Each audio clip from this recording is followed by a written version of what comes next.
On demande aux familles et aux mutilés et aux comités de se regrouper ensemble parce que c'est justement ceux-là et celles-là que Darmanin veut invisibiliser. Donc c'est ceux-là et celles-là qui aujourd'hui...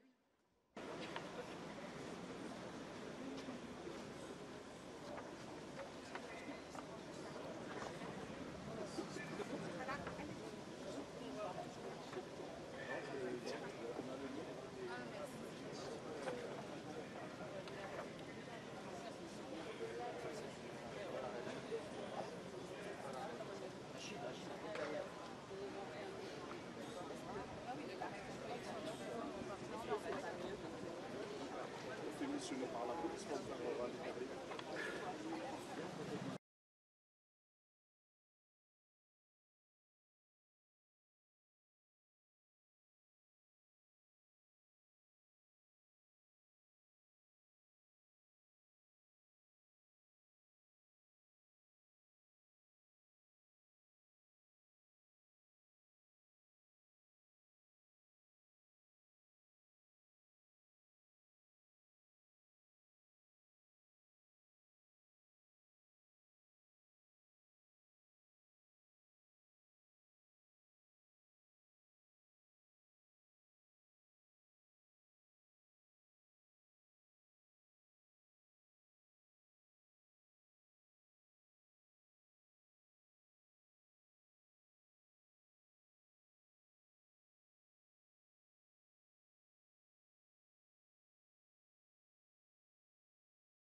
comment l'IGPN a perdu une vidéo qui a filmé l'intégralité de la scène.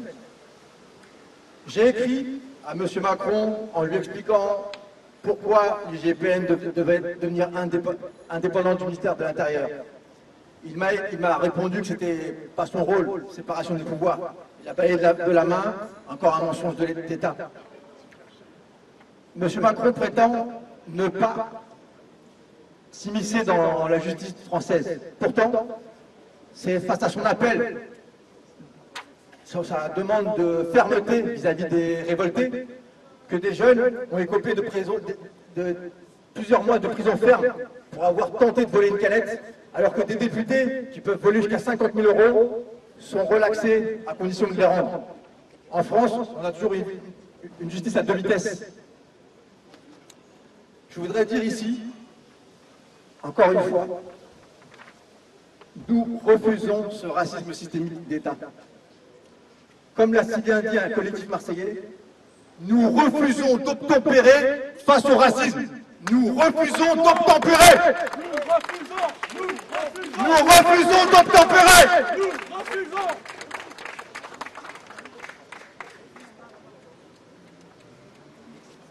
Bonjour, je suis la sœur d'Issam, la tante de Souheil, qui a été tuée il y a près de 700 jours maintenant, avec Omar, je fais partie... Oh. Allô? Oui, c'est bon. Avec Omar, on a déposé effectivement la manifestation. Ce que je veux rappeler aujourd'hui, c'est que si on s'est réunis, c'est parce que, comme vous tous, on a assisté en direct à la mort de Naël. Cette mort était avec de l'image, une image extrêmement violente, mais avec un son. Le son nous disait « Arrête-toi ou je te mets une balle dans la tête ! Arrête-toi ou je te mets une balle dans la tête !» Et le collègue « Shoot-le !» Et il a shooté. Donc, si tous ces collectifs ont aujourd'hui décidé de travailler ensemble, c'est parce que face à l'horreur, et plus particulièrement face à l'indifférence du gouvernement, on s'est dit stop. Et nous avons réuni nos forces pour créer la coordination nationale contre les violences policières. Si Darmanin pense qu'en nous ayant empêchés de manifester aujourd'hui, on va s'arrêter, il est très loin de mesurer la détermination et la force qu'on a. Nous ne sommes pas que des victimes, nous ne sommes pas que des blessés, nous sommes aujourd'hui une armée prête à obtenir nos droits. Voici mon inspiration d'hier soir.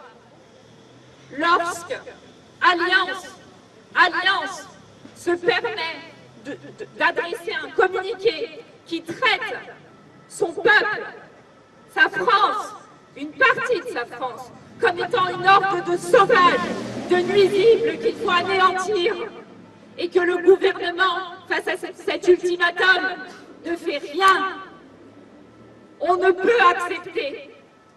Monsieur Moretti, face à ça, s'est juste permis de venir à la télé pour indiquer que les familles allaient avoir des amendes s'ils ne géraient pas les émeutiers. De quels émeutiers on parle? Ce sont des révoltés. Ils ont de quoi être révoltés. Leur vie ne compte en rien. Monsieur Macron a uniquement, le lendemain des émeutes, dit que c'était inadmissible qu'un jeune meure. Il l'a dit pour calmer les émeutiers, comme il les appelle. Nous les appelons les révoltés, et ils ont de quoi l'être. Donc aujourd'hui, nous sommes là, et sachez que ce n'est qu'un premier rendez-vous sur un agenda qui va être mis en place dès septembre. Et nous ne nous lâcherons rien. Nous serons là chaque mois pour rappeler à ce gouvernement indigne que nous sommes tous Français, que l'on soit blanc, noir, chinois, gitan, peu importe. Que la France, ce n'est pas une couleur de peau, parce que si tel était le cas, nous ne serions pas le pays des droits de l'homme. Puisque sa France si blanche, Alliance, se permet d'avoir du vocabulaire génocidaire, et que M. Macron, M. Darmanin s'en moquent. Ils ne s'en moquent pas, à vrai dire. Je suis assez convaincue qu'ils ont peur. Ils ont peur d'Alliance. Parce qu'en fait, Alliance les tient. Mais Alliance ne nous tient pas. Et nous n'avons pas peur d'eux. Nous sommes Français et fiers de l'être. Bravo!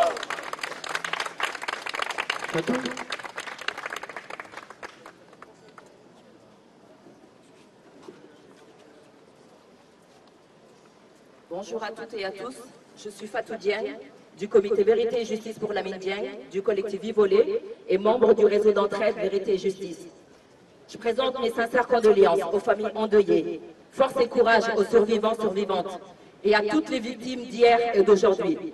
Ibrahim, Makomé, Myriam, Rayana, Souel, Nordine, Meryl, Boubacar, Fadigui, Adam, Inès, Alassane, Safiatou, Salif, Ilan, Mohamed, Mozomba, Aloussen, Naël, M, Mehdi, Ayman et d'autres. Ces prénoms sont dans nos esprits et résonnent avec des souvenirs douloureux, affligeants, révoltants, en lien avec d'autres vies volées, des corps brisés, meurtris, mutilés, blessés, violés, réprimés. Je suis une des sœurs de Lamine Dieng, 25 ans, assassinée le 17 juin 2007, il y a 16 ans, par clé d'étranglement et plaquage ventral, lors d'une interpellation par plusieurs policiers du 20e à 500 mètres du domicile familial. Ma famille a porté plainte avec constitution de partie civile. L'instruction a duré 10 ans, 10 ans de déni de justice. C'est conclu par un non-lieu définitif en 2017 par la juridiction française, alors même que les expertises médicales concluaient à l'asphyxie mécanique par ces policiers en tant que cause du décès. Ces policiers n'ont pas été suspendus, ni condamnés, mais promus. Il n'y a pas eu de procès. Ils ont été entendus sous le statut de témoin assisté d'un avocat, mais récompensés par des avancements de carrière, comme dans de nombreux cas. Un non-lieu signifie qu'il ne s'est rien passé. Et pourtant, Lamine a bien été étouffé et écrasé sous le poids de ces policiers, à savoir plus de 300 kilos. Ils ne lui ont pas laissé de chance, aucune chance de survie. La loi ne s'applique pas quand on est victime de violences, de crimes d'État et de racisme systémique, chose qu'on a vite comprise et constatée. 2018, nous avons déposé notre dossier à la Cour européenne des droits humains. Et en 2020, juin 2020, après 13 années de confrontation judiciaire, l'État français était obligé de reconnaître la torture infligée à Lamine et le crime. Ces policiers ont violé l'article 2 du droit à la vie, de la Convention du droit à la vie. Ces policiers ont violé l'article 3 sur les traitements inhumains et dégradants, aveu suivi du versement des indemnités fixées par la Cour européenne à la famille de Lamine Dieng. En parallèle, la République française a aussi publiquement démontré qu'elle n'entend pas punir ses agents meurtriers et défaillants. Lamine a été lynché par la police, déshumanisé par l'appareil judiciaire. Et l'État couvre ses agents. Telle est la norme sur le sol français et au-delà. Et encore en 2023, les classements sans suite, les non-lieux, les relax, les acquittements s'accumulent. C'est un système qui perdure et l'impunité accordée à ces bras armés de l'État perdure, verrouillée par des lois qui les protègent entre la légitime défense, le refus d'obtempérer et d'autres mensonges. Le réseau d'entraide Vérité et Justice, c'est un ensemble de collectifs de différentes régions qui marchent et luttent ensemble depuis des décennies face à un État de plus en plus autoritaire, répressif et raciste. Des collectifs de personnes mutilées et blessées par l'État policier, de familles de victimes tuées par la police, la gendarmerie, la prison, des familles qui ont perdu un proche suite à des disparitions forcées, des collectifs féministes, antiracistes, antifascistes, anti-répression et contre les violations des droits humains. Nous nous organisons ensemble contre les violences, les crimes d'État et le racisme systémique, contre toute forme de réforme, des lois sécuritaires, xénophobes, meurtrières. Nos proches ont été tués, blessés, mutilés, violés, par et sous les coups de l'État français. Nous sommes dans une continuité de ces violences étatiques, de la terreur installée par son État policier. La solidarité, le soutien sans distinction doit se faire auprès de toutes les victimes, sans papiers, migrants, exilés, personnes mutilées, blessées, familles endeuillées. C'est une belle arme de résistance que nous devons entretenir, enrichir et renforcer. Continuons à honorer les morts et les mortes et à protéger les survivants, survivantes et les vivants, vivantes, à lutter ensemble et faire corps contre ces interdictions de manifester, ces lois meurtrières et racistes qui dépassent les frontières et qui ne cessent de restreindre nos libertés, nos droits, nos vies. L'État français exerçait déjà sa violence depuis des siècles à l'encontre des populations colonisées, en outre-mer comme en métropole. On ne peut pas parler de l'histoire coloniale sans parler de l'histoire négrière, car c'est elle qui donne naissance à la coloniale. Comment les évoquer sans revenir dans l'histoire de ces soi-disant anciennes colonies? Car la politique qui est menée est clairement colonialiste, alors qu'on nous vante les grands principes de la République. Combattre le racisme, c'est aller au-delà du débat, comme en France. Accepter de maintenir la statue de Jean-Baptiste Colbert devant un lieu de pouvoir, comme le Parlement français, où les lois du pays sont votées. C'est aussi, pour la France, une manière d'assumer clairement que le racisme est bien dans l'ADN de l'État. Laisser trôner les statues de Napoléon en Vendée, à Rouen et d'autres villes, laisser toute trace de Napoléon aujourd'hui en 2023, c'est assumer dans l'espace public qu'on honore la mémoire de celui-ci, qui a introduit le code noir en Haïti, en gazant des femmes, des hommes, des enfants noirs, 2 siècles avant le nazisme. Certains héritiers de ce criminel contre l'humanité sont ceux qui autorisent à ôter des vies des jeunes. Ils jouissent malheureusement de l'impunité, car protégés par le racisme d'État. Un racisme à éradiquer pour que la République, le monde s'apaise. Les violences d'État, ce sont des crimes perpétrés par ces agents sur la population. Cette année, depuis des décennies, plusieurs dizaines de personnes ont été blessées, mutilées et tuées par la police, la gendarmerie et la prison.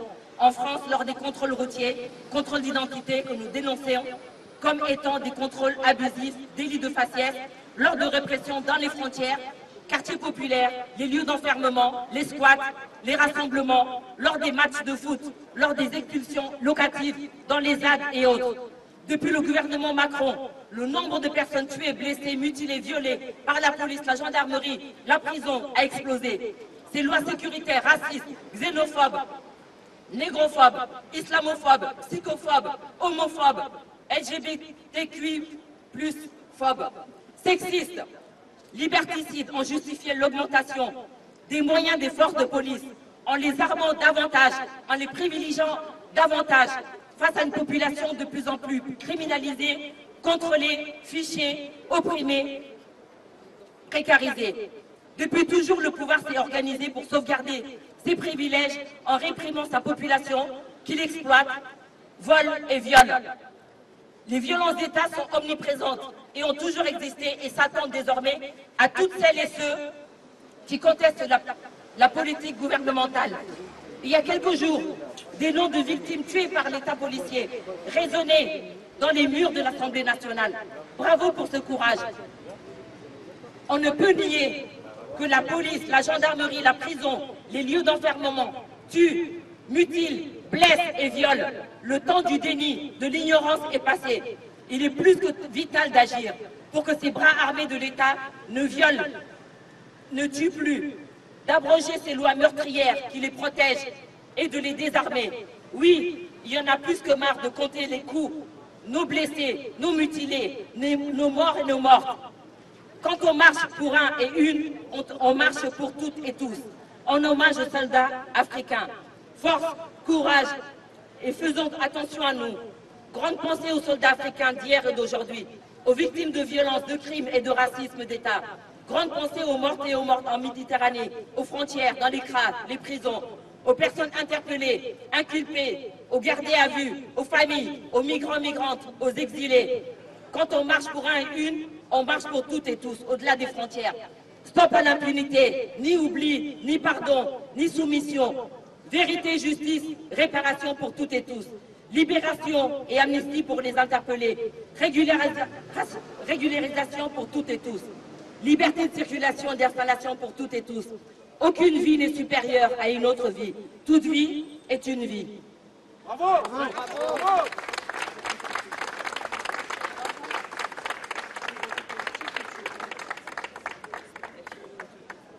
Alors, moi je suis gilet jaune, je fais partie du collectif des mutilés pour l'exemple. Et là, je vais vous transmettre les revendications du réseau Entraide, Vérité et Justice. Contre le déni des droits humains, nous demandons de mettre fin au contrôle d'identité permanent et de mettre en place le récépissé qui oblige les agents à justifier ces contrôles au faciès. Supprimer le délit d'outrage et de rébellion pour en finir avec les procédures abusives, le harcèlement quotidien et le business des outrages. Interdire le harcèlement répressif et judiciaire contre les manifestants. Abroger la loi du 28 février 2017, permis de tuer, votée sous Hollande. Interdire les techniques d'étouffement, clés d'étranglement, plaquage ventral et pliage. Interdire les armes classées armes de guerre, LBD et grenades, et les pistolets électriques pour la police du quotidien, comme lors des manifestations ou des établissements pénitentiaires. Interdire le pare-choquage et les pourchasses. Supprimer l'usage systématique des gaz et des NAS en maintien de l'ordre. Fermer les quartiers d'isolement disciplinaire. Dissoudre les équipes de matons cagoulés, ELSP et ERIS, responsables de tabassage et impliqués dans des morts suspectes. Installer des caméras dans les véhicules de patrouille. Contre l'impunité et le déni de justice, nous demandons de créer un organe indépendant pour enquêter sur les plaintes contre les forces de l'ordre et les surveillants pénitentiaires et pour garantir l'indépendance des expertises scientifiques nécessaires. Dépayser systématiquement l'instruction des plaintes contre les forces de l'ordre et des surveillants pénitentiaires. Mettre en place une assistance psychologique systématique pour les victimes et leurs proches et la gratuité des soins nécessaires. La prise en charge complète par la sécurité sociale et les mutuelles des soins et traitements médicaux nécessaires consécutifs à des violences d'État. Garantir l'audition par le magistrat l'instructeur de tous les témoins identifiés. Leur remettre une copie de leurs auditions et leur mise sous protection. Garantir l'accès à tous les enregistrements audio et vidéo disponibles. Encadrer et engager la responsabilité des médecins intervenant dans les procédures judiciaires. Contre le dénigrement et les violences faites aux sans-papiers, nous demandons la liberté de circulation et d'installation, la régularisation, la protection automatique dès leur arrivée des jeunes étrangers isolés, la fermeture des centres de rétention, l'abolition des mesures administratives d'enfermement et d'expulsion, notamment au travers des OQTF et des IRTF, l'égalité des droits pour toutes et tous, dans tous les domaines, le vote des étrangers. Enfin, nous exigeons la suspension immédiate des agents mis en cause pour violence ou homicide et leur radiation définitive. La suspension immédiate des agents ayant tenu des propos ou commis des actes racistes et leur radiation définitive. L'abrogation de toutes les lois liberticides sécuritaires, racistes, xénophobes, négrophobes, islamophobes, homophobes et sexistes qui ont justifié et justifient encore l'augmentation des moyens des forces de l'ordre, des surveillants pénitentiaires, en les armant davantage, en les privilégiant davantage face à une population de plus en plus criminalisée, contrôlée, fichée, opprimée, blessée, mutilée et tuée. Merci. Bravo. Bonjour, je m'appelle Vanessa, je fais partie du collectif des mutilés pour l'exemple. Je suis la preuve que quand on peut manifester, quand on veut dire stop à quelque chose, ça peut coûter très cher. J'ai pris un tir de LBD en pleine tête à ma première manifestation au bout de 20 minutes. Depuis, on a créé un collectif qui s'appelle les mutilés pour l'exemple, qui aide toutes les personnes mutilées ou blessées avec séquelles dans les manifestations, dans les stades, dans les ZAD, partout, pour qu'on puisse en fait se soutenir, car c'est un long combat seul. Et qu'on n'existe pas en fait. Comme les personnes des quartiers populaires, on n'existe pas. La répression, on apprend parce que dès qu'on est dans la rue, c'est des tirs de LBD, des grenades ou des matraquages. Et moi, ce que je n'oublie pas, c'est que justement, ces LBD et ces grenades sont restés dans les quartiers populaires et qu'eux aussi se sont pris plein la gueule, mais qu'ils n'existent pas. Et ça suffit, toute personne a le droit de marcher tranquillement dans la rue ou dans son quartier sans perdre la vie ou sans être mutilé. Ça coûte cher. Et vous avez beau nous tirer dessus, vous avez beau tuer des personnes, on met un genou à terre, mais on se relève grâce à la solidarité, à tous les collectifs qui existent, et on ne lâchera pas en fait. Vous nous demandez à nous de respecter la loi, mais nous on demande aux policiers, aux gendarmes de respecter la loi, de ne pas tirer dans un cœur, de ne pas tirer dans une tête, de ne pas arracher des mains. C'est important, la loi, vous devez la respecter autant que nous. On demande aussi aux tribunaux d'avoir des vraies peines. La loi dit que quand on mutile quelqu'un, il y a une peine, pas une amende ou pas juste rien, parce qu'en fait c'est ça qu'on gagne jamais. Et donc voilà, il est temps qu'eux aussi respectent la loi. Si on doit respecter la loi, c'est donnant-donnant en fait. Donc il est temps que la justice respectent la loi et que les policiers surtout respectent la loi. Parce qu'il y en a assez d'enterrer des personnes, il y en a assez de récupérer des gens dans des états pitoyables. Ça suffit. Dans les pays du droit de l'homme, ça se voit plus. Et le droit de manifester est un droit. Alors laissez-le nous, on a le droit de manifester. Et la répression, il y en a assez. On a assez pris. Et je pense qu'il est temps que toute la France réalise qu'il faut sortir, il faut se lever et il faut dire non. Parce que c'est pas avec des petits groupes qu'on s'en sortira. Il faut que tout le monde réalise que ça peut tous vous arriver en descendant les poubelles de chez vous, en prenant votre voiture, pour n'importe quelle raison, ils trouveront une excuse pour vous tirer dessus ou vous mutiler. Merci. Bravo, bravo Vanessa, bravo. Oui, bonjour. Je suis membre du collectif Vérité et Justice pour les 3 enfants, Salif, Ilan et Safiatou, qui ont été percutés volontairement par la police le 13 avril 2023 dans le 20e arrondissement à Paris. Je vous l'ai dit, il y a les morts. Tout a été dit par les camarades avant. Et puis il y a les enfants qu'on mutile. Ces enfants avaient 13, 14 et 17 ans. La bêtise qu'ils avaient commise, c'était d'être à 3 sur un city-scooter, parce qu'ils étaient en retard à la sortie de la mosquée pour rentrer chez leurs parents. Ils ont voulu faire vite. Et il y a une voiture de police qui est intervenue, qui n'aurait pas vu qu'il s'agissait d'enfants, et qui les a d'abord, qui a ouvert la portière pour les faire tomber, parce qu'ils ont refusé d'obtempérer, une fois de plus.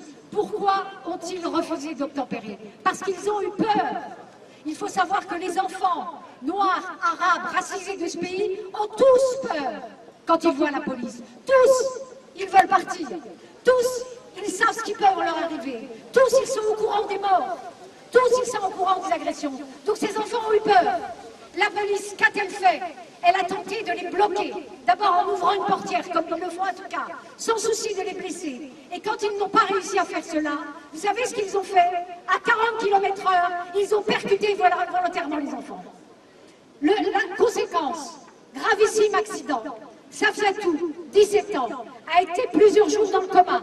Ses jours ont été mis en danger pendant plusieurs jours. Elle a l'estomac perforé, elle a l'intestin perforé. Une partie de son intestin il y a eu une ablation d'une partie de son intestin. Elle a eu les poumons touchés, elle a eu les côtes touchées, elle a eu la colonne vertébrale touchée. Elle est restée plus de 2 mois à l'hôpital et ce n'est qu'il y a 10 jours qu'elle a pu rentrer enfin chez elle. Son petit frère, Salif, a eu le foie touché. Enfin, Ilan a eu le genou fracassé. C'était un grand sportif. Il a pu s'en échapper. Qu'est-ce qui s'est passé? Il a pu réagir comme ça. Les flics, au lieu d'appeler immédiatement les secours, ont frappé sur place. Ils ont tardé parce qu'ils ont considéré que c'était un accident de la route. Ils ont voulu faire passer ça pour un incident de la route. Et là, il y a un truc fondamental. S'il n'y avait pas eu des témoins pour témoigner de ce qu'ils avaient vu, pour passer des heures avec les flics, alors qu'on a fait pression sur eux, pour qu'ils retirent leur témoignage, pour dire que oui, la voiture de police les avait volontairement percutés, et que ce n'était pas du tout un accident de la route, c'était une tentative d'assassinat. C'est d'ailleurs sur ce chef de tentative d'assassinat que les parents ont porté plainte avec leur avocat.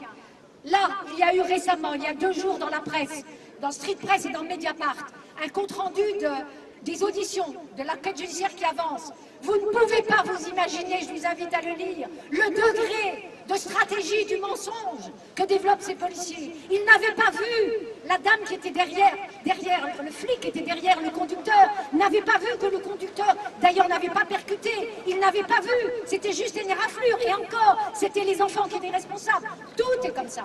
Tout est comme ça. C'est la raison pour laquelle, d'ailleurs, que les familles ne sont pas là. Parce que c'est évidemment extrêmement difficile à vivre quand on voit la police ment à une stratégie du mensonge systématique.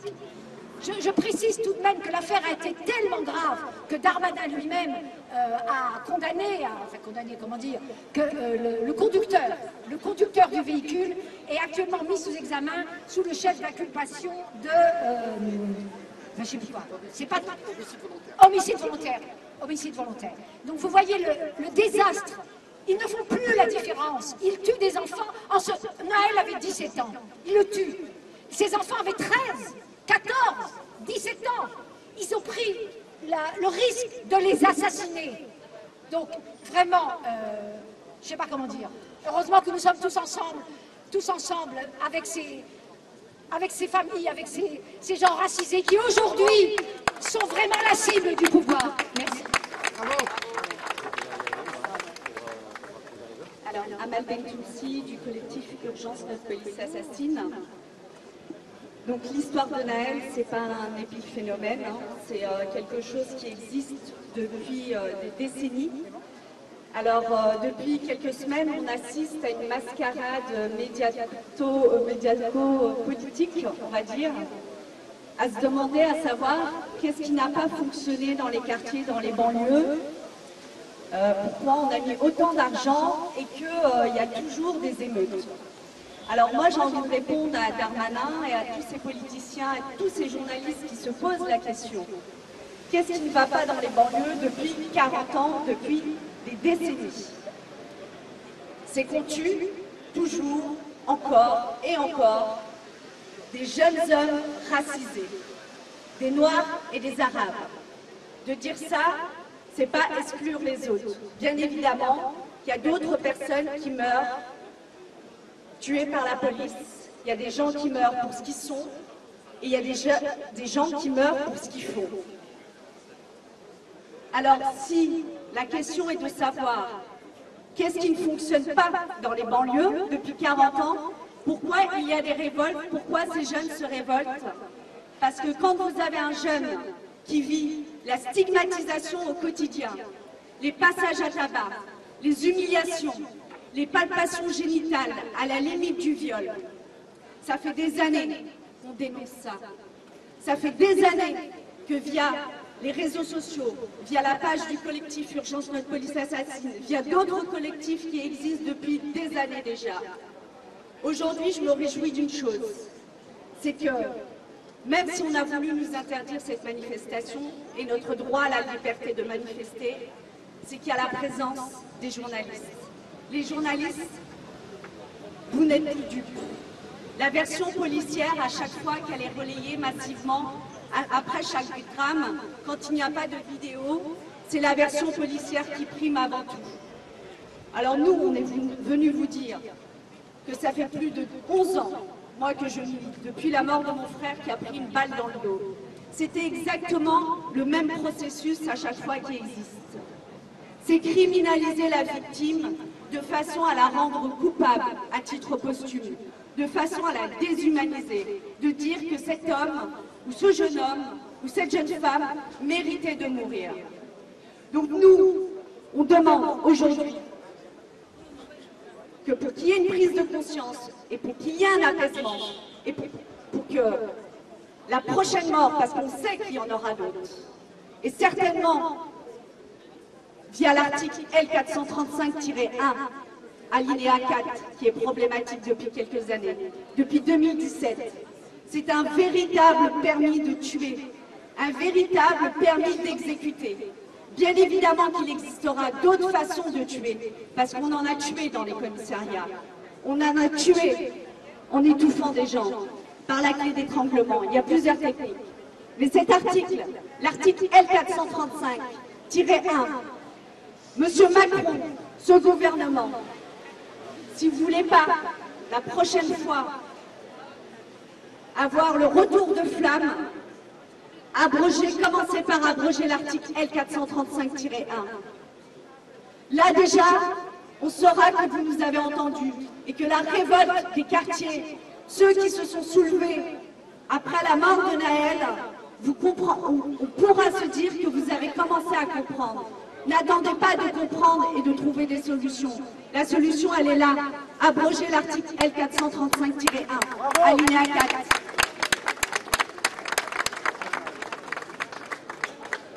La parole à Eric pour les gens du voyage. Richie, pardon. Bonjour à toutes et à tous, je m'appelle Richie Thibault, j'ai 19 ans et je suis tzigane, j'appartiens à ce que l'État français appelle la communauté des gens du voyage. Moi, depuis que je suis tout petit, que j'ai une dizaine d'années, j'ai vu des proches, des membres de la famille, des amis, se faire assassiner par la police, dans l'impunité la plus totale, dans le silence médiatique le plus assourdissant. Des proches qui m'avaient vu grandir, être tués, assassinés, sans aucune justice.